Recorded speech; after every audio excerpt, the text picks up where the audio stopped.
各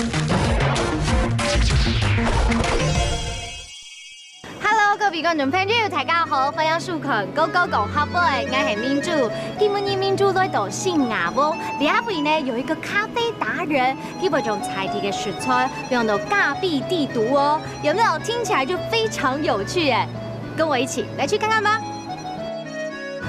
Hello， 大哥你好。嗨，民主你好。你在煮咖啡？是。听说你最近是不是把这边的在地食材放到咖啡里哦？是啊，我们一年都有很多的在地食材。那这个季节你放了什么东西进去？今天做的这杯呢是用在地的无毒天然的香瓜，所以今天刚好趁着我们做香瓜拿铁，是来教观众朋友讲香瓜。大哥你会说吗？当然会。香瓜的客家话呢叫香瓜。对，海陆腔就是叫做香瓜，是很厉害哦。那我们待会就带着这一个香瓜 latte， 我们出来去品尝看看。好。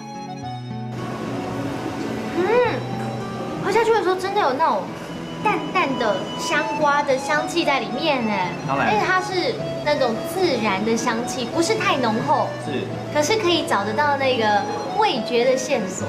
我会依照季节性，然后有的蔬果，然后去做一个特别的食材的组合，对，跟咖啡去做一个组合，对，就像你今天喝到的这个香瓜拿铁是一样的。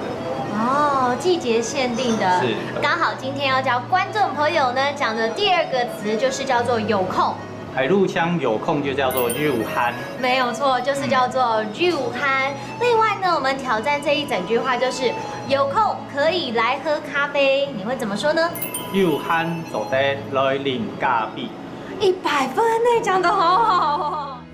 Hello， 各位观众朋友们，今天来到新瓦屋客家文化保留园区，认识这位大哥，他跟大家分享的是咖啡纯粹的原味，而且呢还把在地的食材融入在咖啡里面，十分的有创意哦。重点是我们学到新的词，一起来复习一遍吧。来看第一个词就是香瓜，香瓜，香瓜。第二个词呢就是有空，入酣，入酣。第三个，我们来学到一整句话哦。来看到这句话就是有空可以来喝咖啡，入酣就得來啉咖啡，入酣就得來啉咖啡。有空的时候记得去找大哥喝杯咖啡聊一聊吧。我们下次见，拜拜。